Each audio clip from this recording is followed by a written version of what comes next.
Hey friends, and welcome back to the Alex Makes VR podcast. In today's episode, it's episode number 2 of my new mini-series where I'm taking you behind the scenes of the making of my new VR drama, Bad News. Wow, that's a bit of a mouthful, isn't it? In today's episode, I want to talk about how I came up with the idea for Bad News and some tips and tricks around how you can potentially think about ideas that will work in virtual reality. Spoiler alert, completely subjective at this point, and these are just my opinions as someone that's been in the industry for a fair few years now. Before we jump into that though, I just wanted to let you know that every single week I send out a newsletter that shares some of my tips around creating a career or a business in the VR business, in the VR industry, should I say. And I would love for you to sign up for that. It's an opportunity not only for me to send all of my best advice straight to your inbox, but also it's a chance for us to have a bit of a back and forth, a dialogue, because I read every single reply to the newsletter. It goes directly to my inbox, so it's not anyone else. It's not automated. The replies, like, I'm reading every single one of them. And one of the first things that happens when you sign up to the newsletter is you get an email from me asking a bit about you and what you're up to and what I can help with, what you're interested in learning about. So it's a really great opportunity to start a dialogue. I would love for you to consider signing up for it. You can do so at alexmakesvr.com. A habit that I got into really early on in my career was writing digital notes of every idea that I've ever had. One of the beautiful things I think about growing up in the digital age is that I can time hop and see pretty much every idea that I've ever had for a film, a TV show, a character, a bit of dialogue, a quote that's inspired me. My notes date back to 2014, I believe when iCloud became a thing, and all of a sudden when you upgraded your phone, your notes kind of came with you. So it's really fun, actually. For this episode, I went back and looked at some of those ideas. And even to this day, I'm like, actually, that would really work. That's a really nice idea. Go past me. But I guess it's funny seeing myself grow up and see how my ideas, especially since being in the VR industry, have developed. And before I dive into the exact kind of time and the notes or anything that I wrote when I came up with the ideas for Bad News, I think it's important for me to talk about in general what I think is important when considering an idea for VR. The first thing I want to say is there are a lot of people in this industry that will discourage certain kinds of VR. And I say that with love. There's a lot of people that are like, well, this could have just been a normal film, or why is this even in VR? What's the point? My opinion on that is I understand the validity in that, and I understand that to some extent everything in VR could be done as a traditional film or a traditional game or a traditional piece of theatre. There's very few experiences in VR that could not be translated into some other medium.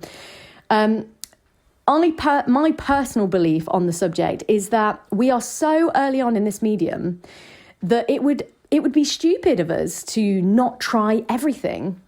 We need to throw as much as we can at the wall in as many different genres and in as many different styles as we can to get that kind of qualitative feedback from audiences to see what works.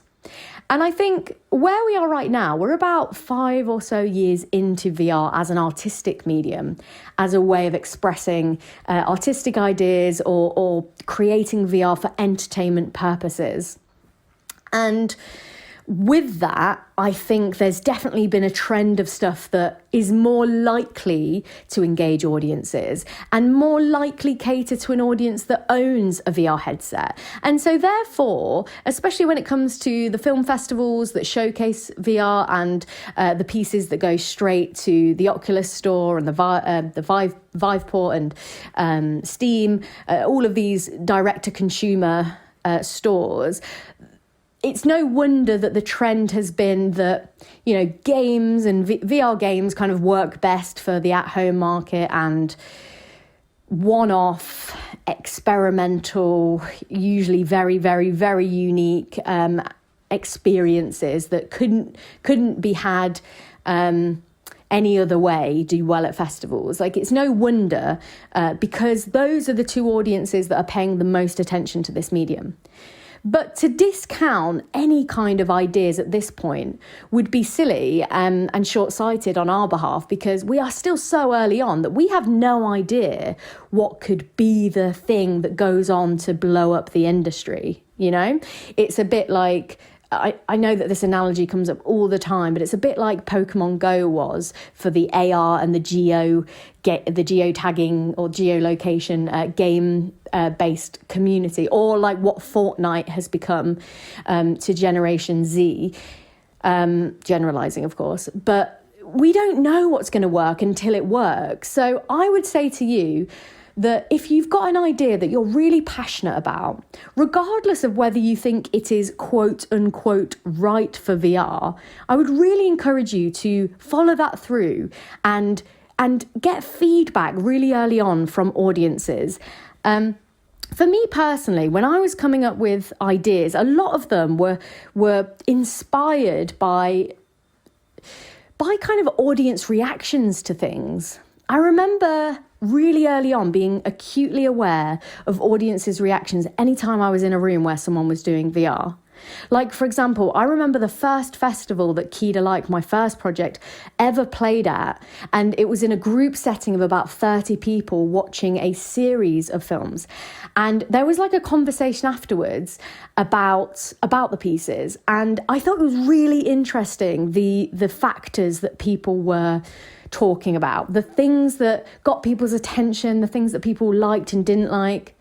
This was like one of the earliest examples for me anyway of knowing that just because you're using a 360-degree environment does not mean that you should have multiple things going on at the same time, because actually audiences, especially cinema passive audiences, you know, non-interactive work, it can be really frustrating for them to have like FOMO, you know, fear of missing out. They kind of don't really know where to look.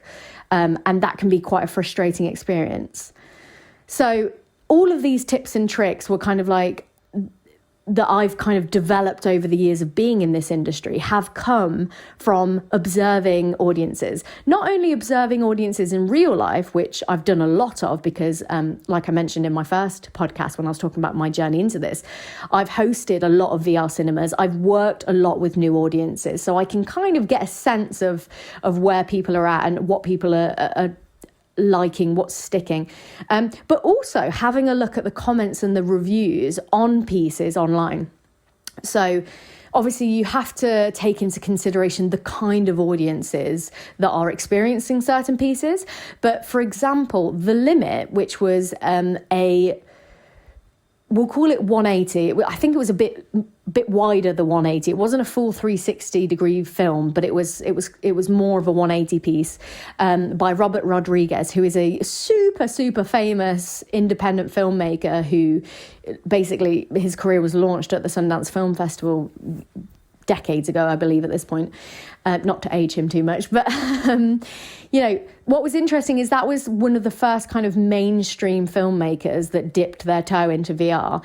And so it was quite important, I thought it was quite an important statement that he was looking at this medium.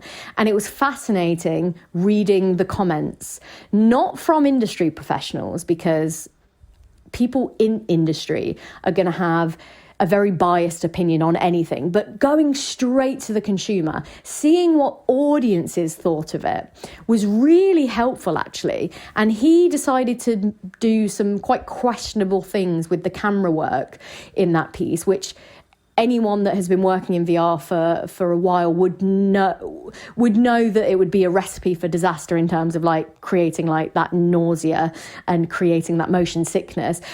But obviously as a new person to VR, he didn't know that. So it's interesting to look at the audience feedback and see that is something that was coming up, but also that people really liked some of the shots. People liked the story. People some people were saying, this is what I've been waiting for, this kind of content. I wish that there was more of that. I wish that it was a series. So it was interesting getting that feedback, because we can learn a lot from what audiences are saying about the pieces that are available. Now, the difficult thing about coming up with ideas in VR right now is that everyone will be at a different stage when it comes to VR. Someone that's never, ever, ever done any virtual reality before is going to require and probably like a totally different kind of content than someone who has been in the industry for 5-10 years, And this is what we're seeing, especially, again, I keep coming back to it, but especially with the film festival showcases. It's little wonder that they are pushing hard into the experimental, slightly more abstract, advanced technologies, like super kind of cutting edge stuff, because those curators and the audiences that they've built up, the followings for that strand of the festival, have grown with the medium. And so a simple 360 film is probably not going to engage someone that's been in the industry 5 years as it would a new film goer, a cinema goer, a non-filmmaker. And even some of you listening who maybe haven't had that much hands-on experience with VR, something like quite simple, something a bit more passive, something that guides you through the virtual reality experience, or even just plays out in front of you as a simple narrative, is probably going to be super engaging compared to how it might feel after seeing loads of pieces and seeing and being acclimatized to VR within a few years. Do you know what I mean? So it's quite difficult, because you have to kind of come up with an idea and understand who you're aiming this piece at. And one thing that I always talk about, and I talk about this on my main podcast a lot as well, is reverse engineering your audience. You have to understand, especially in a medium like VR, where there aren't the distribution channels available to you, unless you're going to go straight to the store, in which case you know that you're going to a mainly gamer audience. It's really important for you to understand right up top who you're going after with these pieces, right? So for me personally, when I came up with the idea for Bad News, I knew that I wanted to make a drama that appealed to someone that is very, very new to VR. Maybe this will be the first piece that they ever see, because I remember the first pieces that I ever saw in VR, and they were quite simple, and they were scripted, and they were character-led, and I really loved it. And that is what inspired me to get into this industry. And it's almost like I want to recreate that for loads more people. I want to have my experience be the first thing that people see, and that encourages them to explore the medium more. So I know for me, that is the audience I'm going after. Therefore, the kind of idea that I'm coming up with is not going to be room scale, multi-user, sensorial, interactive, one-on-one performance style showcase piece. I want my piece to be a come in, sit down. You might be required, you might want to look around, but realistically, the drama is mainly going to play out in front of you. And the idea is more about you embodying a character. It's about you stepping into the story. It's about you being complicit in the storyline. That was something I was really keen to explore with this next piece, Bad News, because when I first started, even just trying a simple rom-com idea in 360 was enough for me to be really excited and really passionate about exploring this industry. But since I've gone on to make loads of different pieces that unfortunately I'll never probably be able to show to people, because they are commercial pieces that have been funded by corporates or brands. So it's the kind of work that it's not the kind of stuff that you can then go and submit to festivals or anything. But I've learned loads over the years in working in this industry. But one thing that still anchors my ideas is this idea of bringing in new audiences. So that's really important. The first thing you need to do is think about the audience that you are aiming your VR piece at. for example, I like to think of it in terms of, would my mum like this? You know, I remember when my mum went to see, is it 1917, the Sam Mendes film? She went to see that film, and like, without even being prompted to do so, when she came out, she messaged me and says, oh, Alex, you know, had a lovely time at the cinema, but that film, it would have been so much better in VR. What does that say? That my 60-plus-year-old mother was saying to me, hey, I can imagine that would have been great, because obviously the whole point of that film is that you're following these characters, and it's, I mean, I've not personally seen it, but I understand that it's kind of like a complicated like one shot, or it gives the illusion of being like a one shot where you're like in the trenches with them and you're like on the front lines with them.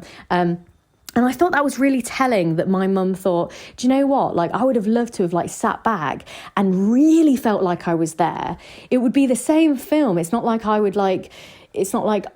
she wanted to be able to interact with the characters. It's not like she wanted to be able to like influence the story, like I think a lot of people think VR narratives have to be. But she wanted just to like have that next level immersion. Like, because watching it was quite immersive, but imagine if like it actually felt like you were there. And that leads me on nicely to the next point. The best piece of advice I ever got around what works best in VR, especially when it comes to narrative pieces, especially when it comes to passive experiences, aka non-interactive, most likely 360, doesn't require you to walk around a space, doesn't require you to interact with anything. The best piece of advice I ever got was, the two ways you can think about it is be there and be them, or be them. Be there. It's about taking someone to a location, a new place that they've never been before, a new story world that they would never get to be. Because when someone puts on a VR headset, they genuinely feel like they are there. They are stepping into the story. So be there. Pick, you know, stories that lend themselves to locations. It's a bit of a wanky saying, but the location itself becomes a character in the story you're telling. So it's really important to think about that. How are you going to make this piece, this parallel universe where someone can step in and feel like they are literally visiting this other planet for a little while? And obviously people take that literally and they think, oh, it needs to be in space, or it needs to be in this like different dimension. It needs to be in this like weird acid trippy place that you would never ever be able to go to in your actual life. But for me, I think that just means like build a different world, you know, let them step into a different place in time. And of course, the other side of that equation, be them. Step into the shoes of a character. VR's superpower is the fact that you can literally make someone anyone. You can get someone to step into the shoes of someone else, literally. So much of my corporate and commercial work, which is all scripted, mind you, that's my niche. Like, that's my bread and butter. Is I'm translating experiences into scripted scenario-based dramas with actors that play it out. And one of the superpowers that we've found over the years of working on stuff like that is that it works best when you put someone in the shoes of someone else.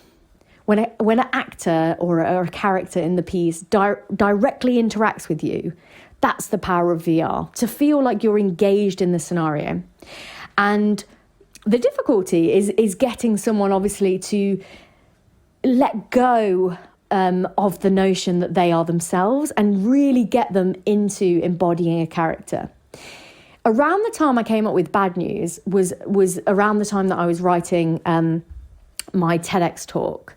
And the way that I open my TEDx talk, for those of you who haven't listened to it, is I talk about when I was a kid, I used to run around the house pretending to be Xena the warrior princess. And this is something I've done my whole life. Even now, as a 30-year-old woman, I still do this. I still imagine myself in some of my favorite TV shows or music videos. You know, I feel like everyone listening can relate to that. You know, when you put a song on and then like in your head, you're there, or you imagine the story, especially if you're creative, you absolutely do this. You know, you imagine yourself in the video. to me, that's what I envision for VR. That's the kind of storytelling power that this medium has, that now you can step into the shoes of a character. And so I knew that was really important to me. I knew that for this next piece, I wanted to do a piece where you stepped into a character and you formed an emotional bond with them, that you felt complicit in the actions that they were taking. And obviously it's yet to be seen because we've not made Bad News yet. But I'm super excited to see if that translates over, because that is absolutely my intention.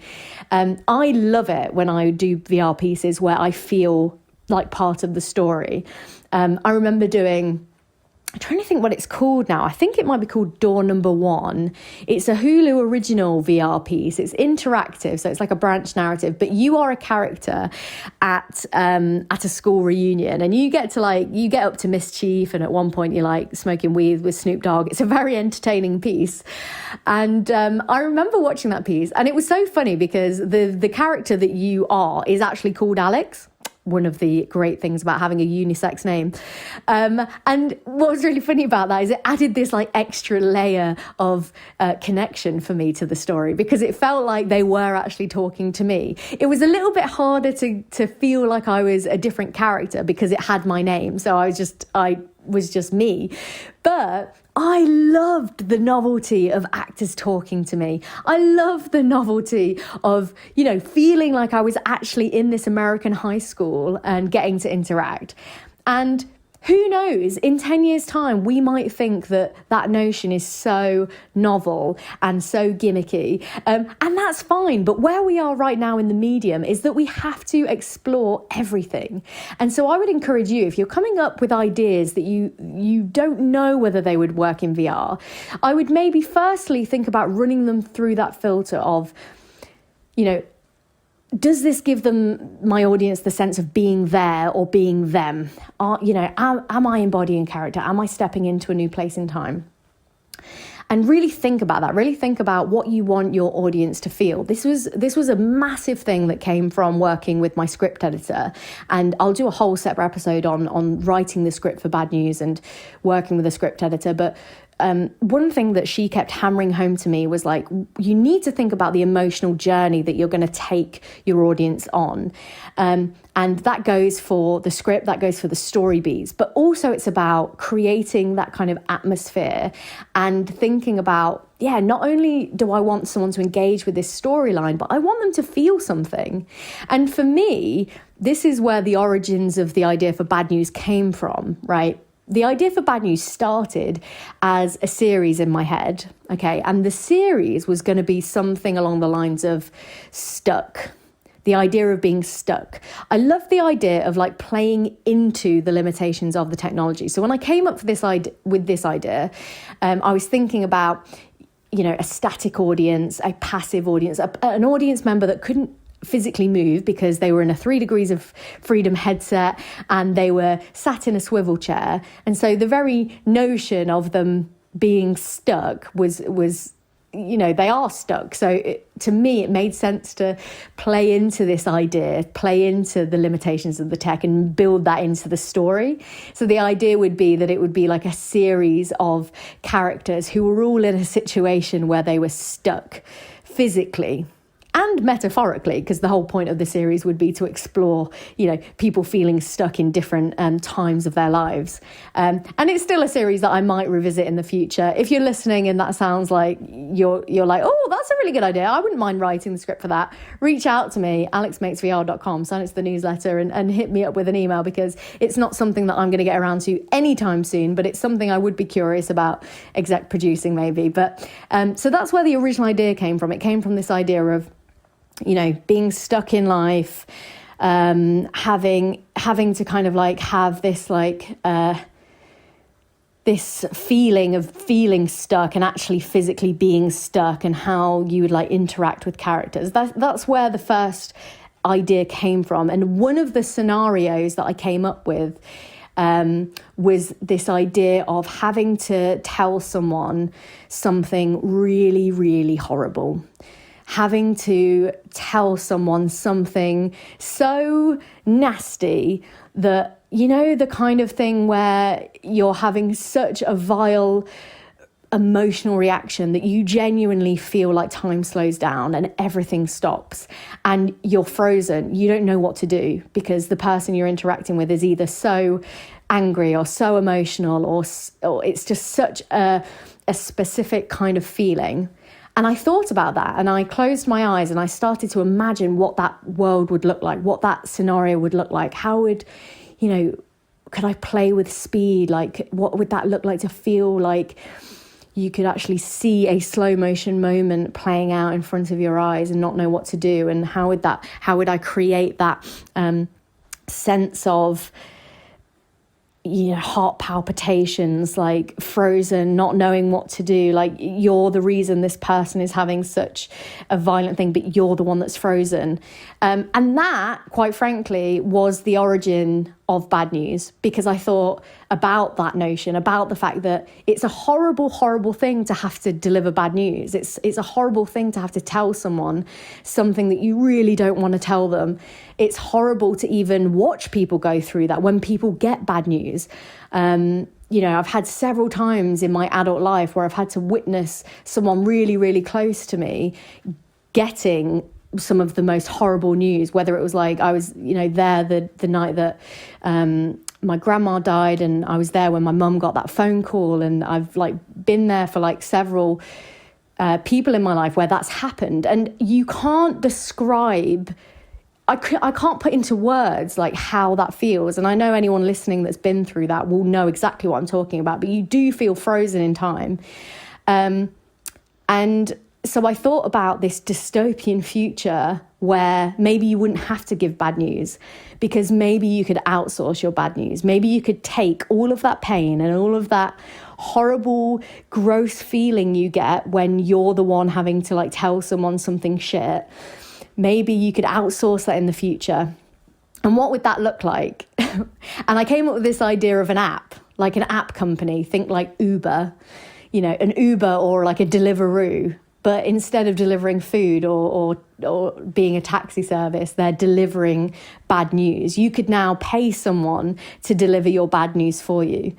That was the idea. And that is the idea. So the basis of bad news is that you are a character. You are Tessa, a woman in her early 20s who is pretty stuck in life, has graduated into a really crap economy where tech has destroyed a lot of industries, and therefore the only job she can get is working for this app that delivers bad news for a living.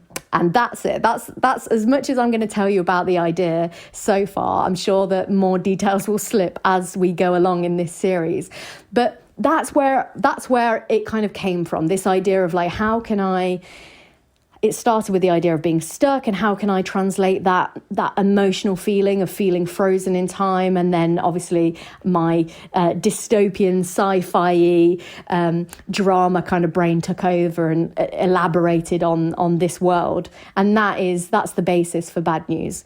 So I hope this episode has been useful. I hope that you've taken away some helpful tips about your own ideas and how you might think about them. Something I said, which I just want to come back to when I was thinking about bad news, is the idea of like closing my eyes and like seeing it play out in front of me. I feel like it sounds so obvious, but if you've got an idea, do that. Close your eyes. Think about what that looks like.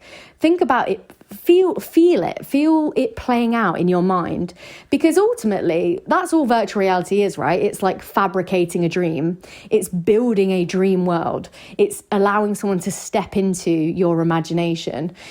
So if you're thinking about ideas, just close your eyes and like think about it playing out. And when you describe your ideas to other people, when you're like going through the stages of pitching, always put them in the shoes of the person that will be experiencing the VR. So when I pitch bad news, I very much use the verbiage, you are Tessa, an employee of Bad News Inc. You know, like I use that word. Even when I write my scripts, it's all like, you see this, you are doing this, because that is the difference with our medium. Whereas in traditional filmmaking, it's like, it would be like, this is Tessa. She's 25 and she's, doing this job or whatever. In VR, this is just the way that I personally think about it. You really want someone to feel ownership over that character. You want them to feel like they actually are in that story, in it, not just watching it, they are in it. So when you're pitching, when you're describing your ideas to friends, when you are writing your scripts or writing your ideas out, just think about the point of view that you're trying to get across. Just think about the point of view of the person experiencing the piece. And if it is like you're a specific character, do that. Write it from the point of view of that character. Paint someone a picture. Paint it with your words. That's what we're doing, aren't we, as kind of writers, as script writers. We are trying to use our words to build the world before it's even been built. So that would be a really big tip that I would give you. But again, more on that when we get into the script writing process, which I'm sure will be in the next couple of episodes. If you enjoyed this episode, I would love to hear from you. Like I say, sign up to the newsletter and shoot me an email, because I do read all of them. And if you want to follow the behind the scenes also on social media, I'm going to be posting a lot about it. You can follow me on any of the social media platforms, Instagram, Twitter, LinkedIn. I'm Alex Makes VR on all of them. So nice and simple to remember. Thank you very much for listening, and I cannot wait to speak to you in the next one.